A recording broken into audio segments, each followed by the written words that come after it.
welcome to Inspiring People with me, Evey Amery, in conjunction with Switchbox TV. Today, I am joined by the hugely talented Jordan Dawson. Jordan, welcome to our fabulous show. How are you? I'm fine, thank you. How are you? I'm very well, thank you. And I'm so excited to be sharing today with you because I have followed your journey, I'd say, for the last decade, true to say. Yeah. And you are incredibly inspirational and hugely talented. So can we start off by saying drum roll, Bachelor of Arts, fine artist, hyper-realist? Tell me a little bit more about your journey. I've always drawn since I was a kid. Absolutely loved it. Started drawing cartoons probably from the age of 3, 4, 5 years old. My dad's drew when he was younger. So I guess I got my love for art through him.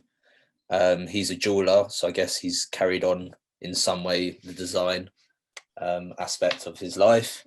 My brother is also an artist who does illustration, so very artistic family. I think through school, always loved drawing. Mhm. I was just so fascinated by people's faces. Yeah. And it was only until I got to university that my tutor asked me, why are you so fascinated in faces? And it was the first time in my life that I actually questioned it. I always drew people, but I never knew why. Yeah. And when I was younger, I was overweight, and I got bullied a lot at primary school for being overweight. I got diabetes in 2006. Lost a lot of weight, probably half my weight. I went from 12 to 6 stone, very underweight. Mhm. But I saw it as an opportunity, like a second chance for me to be healthy. Yeah. Um, so I took that on board. I exercise all the time. And I guess that was the question I asked myself when I got to university, that I think it was through bullying that I was so fascinated in people's looks and how we judge people. I mean, we all do it. Yeah. Let's not lie about it. Like, I could be sat on the tube and see someone's shoes, and there's something about it that you can see sort of who they are, like their personality. Yeah, I do think there's definitely an external message Yeah. about who we are as a whole from, Oh, from the inside. So I definitely can relate to that. But then again, they say never judge by a book, book, by its exactly. cover. Cover. And that's what I looked at through university, was how we judge people based on first appearance. So I looked at tattoos, I looked at scars. I even had the opportunity to do a life drawing of a cancer patient, which was amazing. Yeah. Um, and it was just one of those things that just took off from there. That um, through my bullying, I was so fascinated by that subject that I just carried it on. So I studied at Chelsea College of Arts for 3 years, and that was my project throughout the 3 years. Um, the reason I chose fine art was because it was such a broad subject. So you could do anything. You could do drawing, you could do painting, you could do sculpture, Mm. and there was no limits on it. Whereas if I picked graphic design, I was just solely doing graphic design. Um, but that wasn't to say that in fine art I couldn't do any graphics. So that was the reason why I chose that course. Was it was just limitless. And Uh, that's brilliant as well, to just keep your ideas open. I exactly. know that you were really touched and impressed by the artist Kelvin Okafor. Yeah. And how did he impact Um, your journey, to say? I think it was during secondary school that I actually found him. I just thought his attention to detail was incredible. Um, I do detailed drawings, but he's on a different level to me. Mm. He studies the photos or the people he draws for 15 to 16 hours, looking at how many like eyelashes they have or how many hairs in their eyebrows. And it's just, he's just one of those people that is so down to earth, but you can see he's such a hard working person. Um, and thankfully, I actually had the opportunity to meet him and have a drawing class with him at the Tate, Yeah, wow. um, which only, I think there was only 10 people. And I remember when the tickets went online, they obviously sold out in seconds. And I remember messaging the Tate saying, I've literally been inspired by this guy for years. Is there any chance I could get in? And they're like, we're so sorry, there was only 10 spots. It's like, no problem at all. But they were like, you're first on the list if anyone drops out. And I was like, it's 10, it's not 100 people, it's 10 people. Like, the likelihood someone will drop out is very unlikely. And they phoned me within an hour and someone had just cancelled. I couldn't believe it. So that was meant to be. It was meant to be. And I met him, did a drawing class, and it was just, I mean, it was only half a day, but the amount I learned in those 5-6 hours was just unbelievable. And I look up to him now, like we speak all the time on Instagram. He's just an amazing guy, and the work he's done is just phenomenal. If there was anywhere that you could have an exhibition of your work, where would it be? Where would it be? Oh, I don't know. I mean, the Maddox Gallery is obviously amazing. I mean, you know what? I don't even care about the location. I would just love my work to be somewhere that everyone can see. I wouldn't mind whether it was in a small gallery or a large gallery. Just that if people were passing, they could see my work and go, "Oh, who's done that?" I think that would be special in its own way. I think it's something I haven't had. I've done exhibitions and some of them have gone really well. I had one for the in the Oxo Tower in London, and that was for I won an award for my Conor McGregor drawing. That went up there for a week, and that was incredible. Well, talking about the Conor McGregor drawing, so if anyone out there doesn't know what you really specialize in, you're a hyper realist artist. So when I first saw your work, I thought, no, it's a photograph. Yeah. It looked so I get that a lot. real. So, and you work in pencil as well, which I know was a challenge when you were when you were studying, because they wanted you to work not just with pencils. So when I was at secondary school, everyone knew I loved drawing with pencil. It was just, I think it was a lost art that a lot of people, obviously, like paint came into consideration, but I think there's a lost art for just plain pencil and paper. I think it's just such a lovely, just like my perfect art is just pencil and paper. It's just so simple.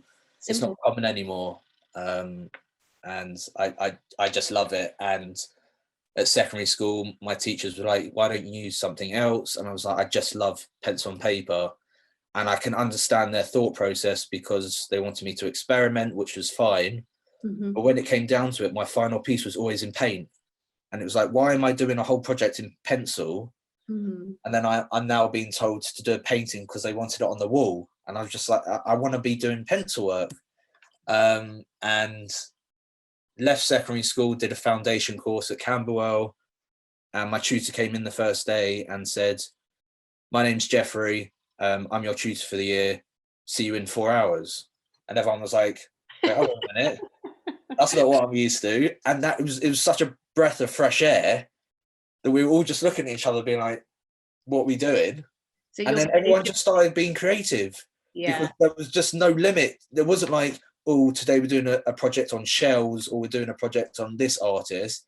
It was literally do what the hell you want. And it was just so like, it was life-changing because people started drawing on the walls. People were like finding stuff in the studio that they started building stuff with. And that was the moment I was like, I'm going to draw with pencil, even though at secondary school I was told not to. Why should I not do the stuff I love? Anyway, a year later, I got an email from my secondary school saying, "Would you like to speak to the year 12s about doing a foundation course?" Took my work with, and they apologized.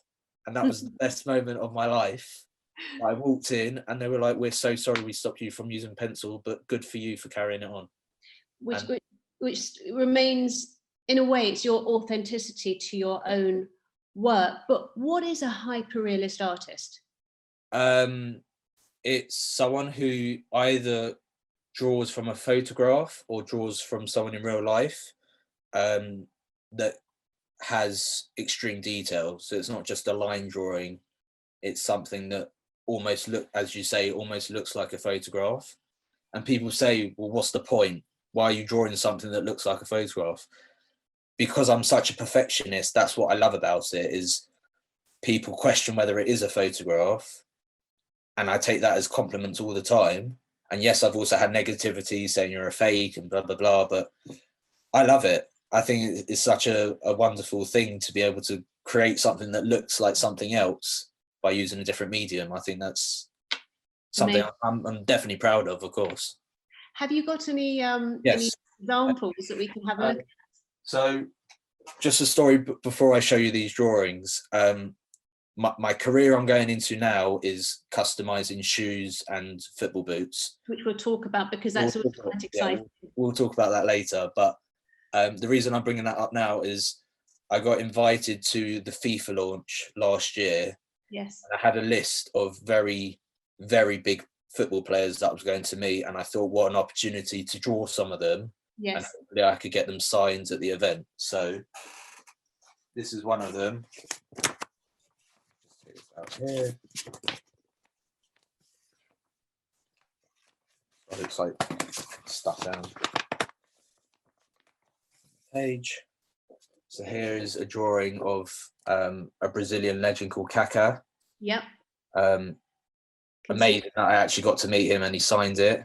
But yeah, this is a pencil drawing of him. Amazing. Which he couldn't believe either, but that's the sort of stuff I draw. Yeah. And you know, I have just a slight adoration for Anthony Joshua. Did he have any? Well, you say that. I've actually just sent off one to him because I did one about, must have been about 4 years ago now. Mm-hmm. And never thought I'd have the opportunity to actually meet him. Yes. I must have been at the theatre, and during the interval I was on my phone and Anthony Joshua uploaded something saying I'm going to be in Watford doing a signing. I think it must have been the next day or something. And unfortunately I don't drive, so I messaged my parents to say, can you please drive me? Like, I have a drawing for him. I want to, and I've been speaking to his manager, and it's never, like, they're so busy, their schedule's ridiculous. I thought there's no better chance to then just go to the signing and get him and give him the drawing.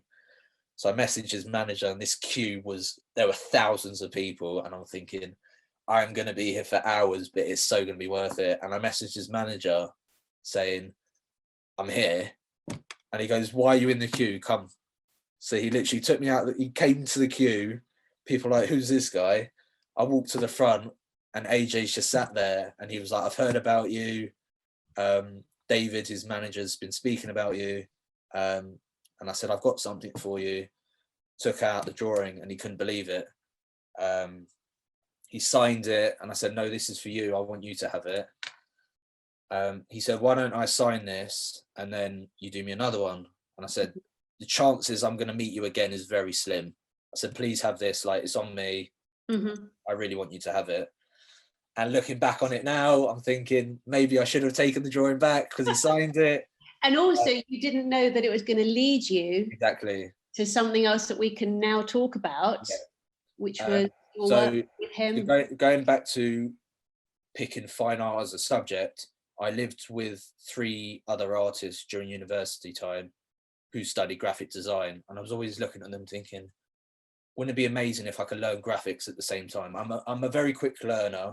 Mm-hmm. And I thought, I get so many queries about people saying, can you do these graphics? And I'm missing out on money. And I'm thinking, God, wouldn't it be great to learn it? So I took the time out and I learned it, did like the basics. And then I was like, I need someone else. And I always ask my brother for questions because he's done graphics in the past. It wasn't enough. And I thought I need to find an internship that will allow me to grow whilst I'm learning. So fortunately, this this guy gave me a job. I was there for 6 months.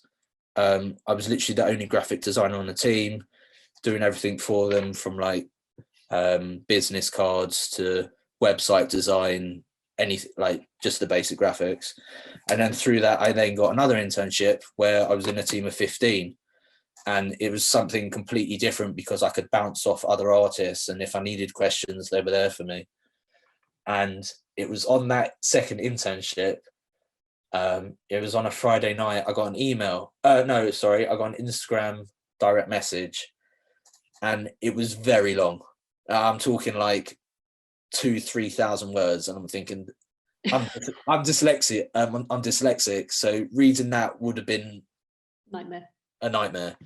So I thought, I'll leave it for now. I'll come back to it. Anyway, I'm on the tube home, and Wi-Fi pops up, and I get an email, and it's from the same people, and they're like, "Oh, we've seen you've opened our direct message on Instagram. We thought we'd email you." So I was like, "Okay, they've taken the time out to message me again. I should probably read this." So I'm reading it, and it's like, "We're from EA Sports. We've picked up your work. We've put you in front of 40 other artists. They want you. Are you available next Tuesday for a shoot?" So I'm like, this was, I think, my second day on this second internship, and I'm thinking, there's no way I can take a day off. Like, I've just started. And I sat on the tube home, and I'm thinking, EA Sports opportunity or this internship? And then I'm like, well, this is money that I need, and I don't know where this will lead me to, but it's also EA Sports. Like, I can't turn down EA Sports. Anyway, he was like, I messaged him and I said, "Look, I'm really sorry, I've just started an internship." He was like, "Let me phone you tomorrow morning just to see if we can persuade you." And I said, "It's not about persuasion. Obviously, I'd love to do it, but then I don't want to lose my job at the same time." Yeah. So he phones me the next morning. He speaks to me. He's like, "We're filming with a huge global superstar. We really want you." Turns out it was Anthony Joshua. And as soon as he mentioned Anthony Joshua, I was like, you know what? I'm not even going to pull a sickie. I'm going to phone up my manager, and I'm just going to explain it to him. And he went, "F it, go for it. This is what we're here for.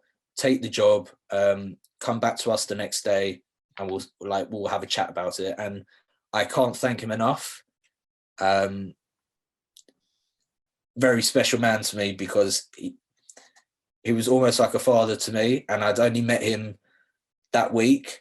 Yeah. And we just got on so well. You connected. Shout out to Nick, if you're going to be watching this. I will send it to you. He was amazing to me, and I can't thank him enough for allowing me to go for that opportunity. So going to see AJ, when you walked in, did you say, "Oh, it's you again"? Or no? Funny met you? Funny enough, so we went to his gym to film, and he was in. No, it was in a different. It was in South London. It was a different gym, and he was doing another shoot.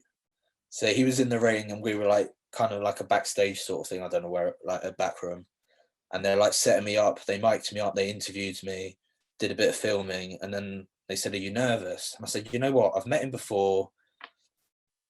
You know, when you meet someone of that high caliber, you know their vibe. You know how like they talk and everything." I was like, "You know what? I've met him before. I'm actually okay." And they were like, "Oh, you've met him before?" And I was like, "Yeah, it was a while back. He won't remember me." And they were like, "Let's wait and see if he does." I walked in, and he went, "Jordan, right? How are you?" And I was like, "What?" I was like, "There's no way." And he's so humble. He's such a lovely guy. He asked about my family, asked what I was doing at the time. Great character. And we just got on really well.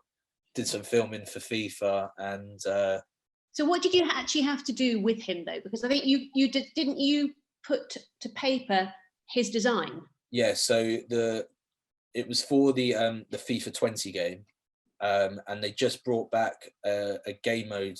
Years and years ago, there was a game called FIFA Street, where it was like street football, really cool like designs, and they brought something back in FIFA 20 called Volta, which I think means rewind. Mm-hmm. And they wanted AJ to be the face of it, and they picked me to do the design with him. So we sat down, we did the filming. He was like, well, I like this, and we could put the lions in. You designed the pitch with him. Designed the pitch. Yeah. And that pitch worked so well that they actually decided to make it in real life as well. So not only was it in the game, they then made it in Shoreditch High Street, which was a 5-a-side pitch or a 7-a-side pitch, and they had all our designs up, which was incredible. And yeah, the fact that I thought the first time I gave him the drawing I wouldn't meet him again, then that opportunity came up. And then I did a second drawing, which is why I said I don't have it with me, is I've just sent off a new one to him. Would you like to draw his son? Would that be something to do? I'd love to. Yeah. And there's something in the pipeline of me customizing some boxing shoes for him as well. Wow, that should be super cool. Awesome. Yeah. So rewinding it back a bit, because I very much am a believer in when you look behind, all of the dots connect, and that is so relevant and so true for everything that you are describing and your journey and where you're at. But let's rewind a little bit to the time that you worked with Nike. Yep. And you started off literally just as a salesman? Yep. So just being frank here, my parents had zero money. We never got pocket money, never got bikes, never went on holidays. It was a very tough stage. Me and my brother, I don't think, even thinking to this day, we don't know anyone that was in our situation. My parents were renting a house and going to a secondary school. Not saying everyone, but most people I was friendly with had the support from their parents. And they went on 6-7 holidays, which was fine. Like, it wasn't something, to me, I'm not a materialistic guy, but it was a different life to what we were living. And I've just grinded throughout life. I worked at Next. I worked at shoe shop, Clark's. I've just worked throughout my life, and that's just to help support my family. I pay for rent. I help them. And I was working at Niketown, in Oxford Street, Oxford Circus, for a good 2 years. And I was there, and I had people coming and going, like all my friends leaving, and it was just a stability for me that I had the money coming in. It was just a comfortability for me that I was like, I'm getting the money I need to get me through university, to pay for my rent. And I got stuck, and I had one mate who left to pursue his music career, and he came back 6 months later, and he's like, why are you still here? Why have you not pursued what you want to do? And I said, unfortunately, I don't have that pillow or safety net to fall back onto. I need the money. And I couldn't take that risk. And it did just get to the point where I was like, you know what, you have to take risks in life. And whilst working at Nike, you get given like uniform, you get given shoes, and I took it on myself. I mean, I've still got shoes here that I haven't touched. I can see the boxes in the background. So my mum will go crazy. I've got too many pairs of shoes, but I took it on myself to make a project where I was either ripping up parts of shoes and putting them into a different silhouette, or shaving down the sole at university and making the Air Force sole thinner so it wasn't as clunky. And everyone knew I was an artist at Nike. Everyone knew I was an artist, but I just never took it on myself to take that next step. Made a portfolio of all these works I did, drew all over them, painted them, whatnot. I just went up to Nike HR and said, look, I work in your Oxford Circus store. I'm an artist. I need, this is what I want to be doing. I don't want to be selling shoes. I want to be designing them. I want to create. And I was just expecting them to say, yeah, we'll keep you in mind for the future. Just a little ta-ra. And they said, oh, we've got an Air Force One campaign if you'd like to design it. I was like, oh, let me just check my diary to see if I'm free. So I basically designed an Air Force One campaign where people could come in, buy the Air Force shoe, and customize it. So we had like lasers. You could change the laces. You could put different swooshes on it. It was nuts. And we had celebs come in for them. I customized some footballers who made their England debuts, who are now superstars at the moment. Have you ever seen anyone wearing your football shoes like while they've been playing a game? Are they allowed to do that? So yes, so recently so the reason why I went into designing shoes was because I've collected shoes since I was a kid, and obviously I'm an arty boy. I thought, why not combine the two? Mm. So I went into customizing trainers, and then I thought, why can't I then take this to another level? And I'm a massive football fan. Like I live for it. And I thought, why not going down that route? So I started contacting footballers, whether or not they reply or not. If I get one, it will lead on to others. Yeah. And obviously I had the connections from the FIFA launch that footballers I'd customized trainers for. I messaged them. And some players have contracts to Nike, Adidas, Puma that they're not allowed to wear something custom because it's not what they sell. Mm-hmm. And other players aren't contracted. They might be supplied the boots, but they're not contracted and they're allowed to wear them. So that's what I've been doing at the moment, is customizing footballers' boots. They're playing with them on the pitch. I've just sent some to Ollie Watkins, who plays at Aston Villa, who likes them so much he actually doesn't want to wear them. He's having it displayed on his yeah. And I think also there was one that was done for a certain artist, Alec Monopoly, as well. There was great opportunity. Again, another brilliant artist. Just sent some Air Force out to him. Yeah. That was a lovely experience.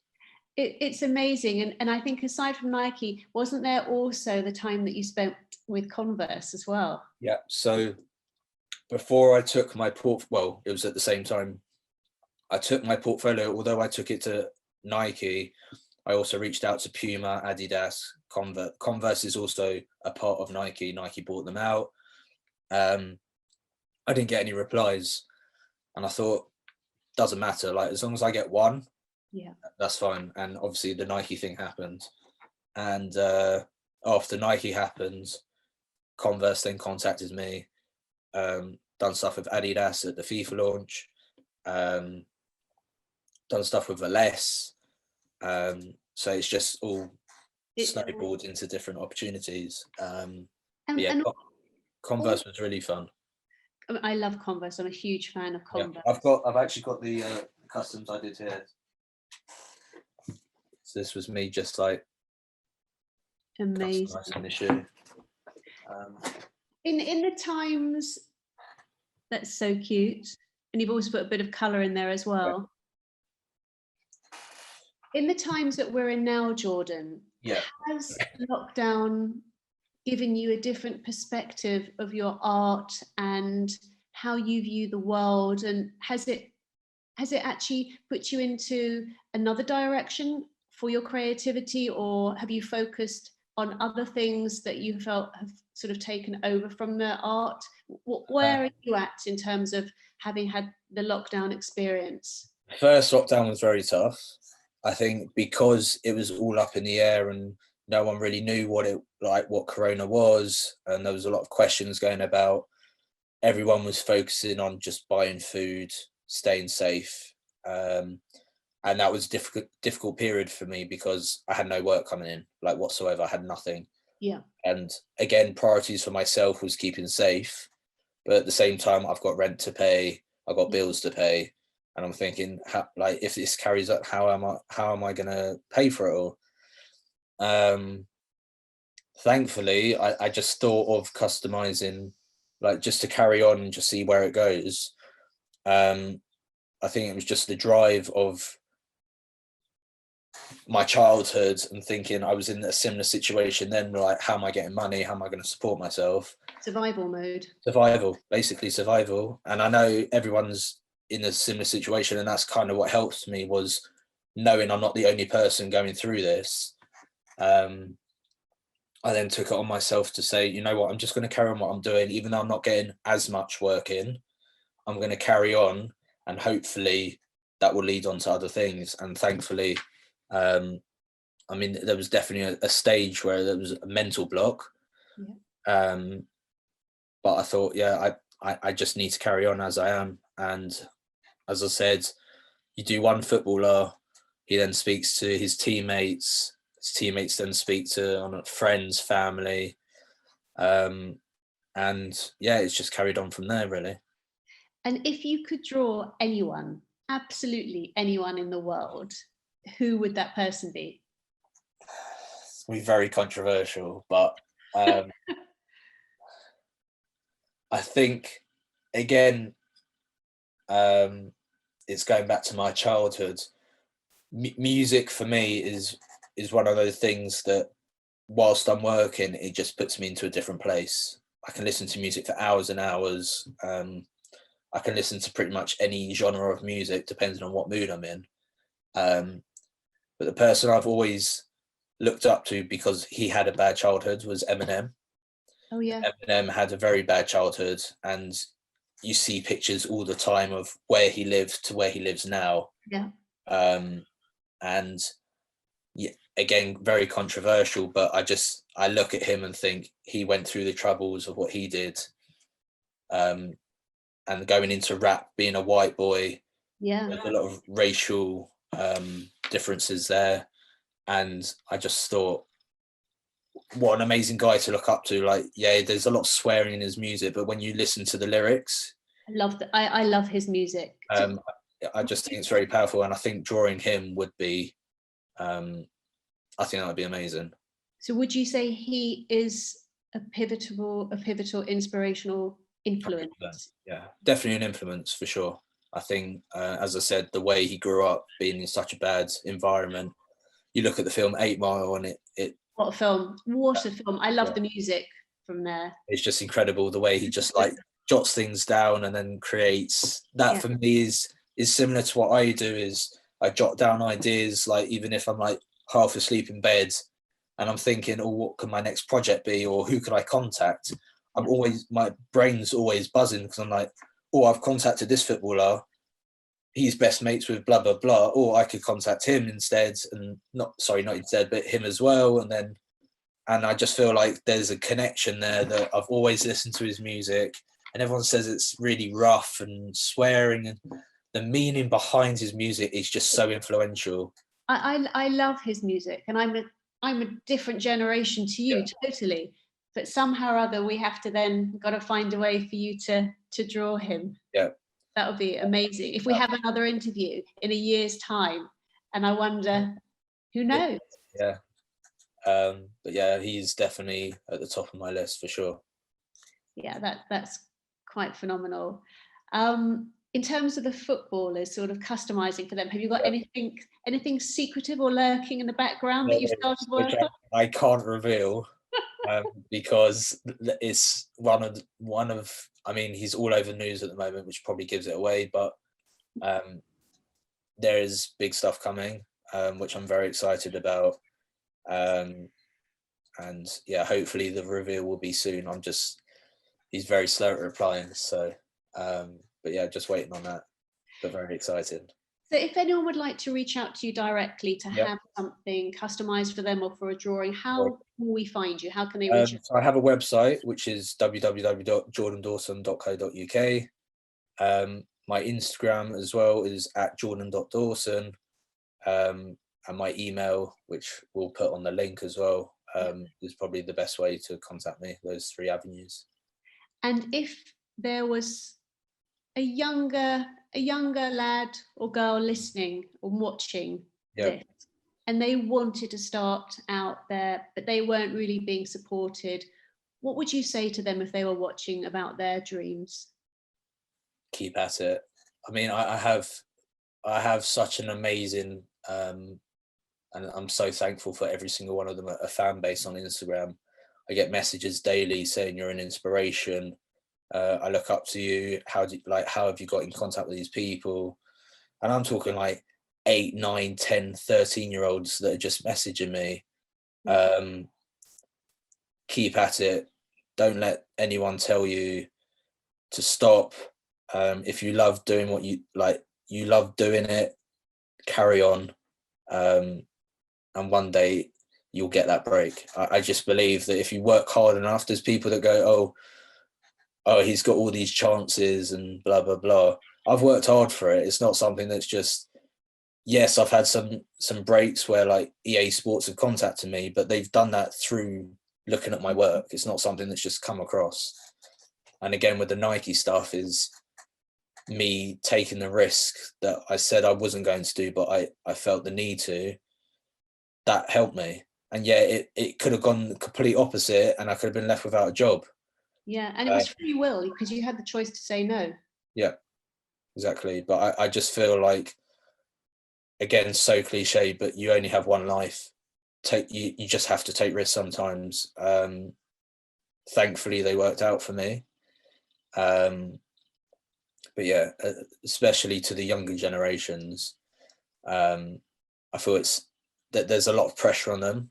I feel there's a lot of pressure on them, especially during these times. Again, with the pandemic happening, I think there needs to be some sort of like relaxation of like where they're going to be in life, because they're only young. Yeah. But at the same time, if you have that love for something, just stick at it, because it's the best thing you could do. I think if you keep jumping from, oh, I don't know whether I'm doing this, or yeah, you'll have questions in life, the same as me. I didn't think I'd be a full-time artist, especially being at university where I have friends studying law, and you think, well, they're going to be a lawyer, and I'm studying art, and I'm thinking, well, what am I going to do with this? I had to find that. That was something, that was the journey I've been on, is finding a job for me. Your niche. My niche. And thankfully I have found it, and I'm very happy with what I'm doing. Well, I have to say, it's been an absolute pleasure to speak to you, Jordan. Thank you. Well, I'm amazingly inspirational. You're so young, so you're at the beginning still of your journey, so there's so much more to come. So yeah, it's I really appreciate the time that you've given to me. Thank you for interviewing me. It's been lovely. I've loved it, and carry on doing all your great work, and I'll be watching out there to see what else happens. Thank you very much. Thank you.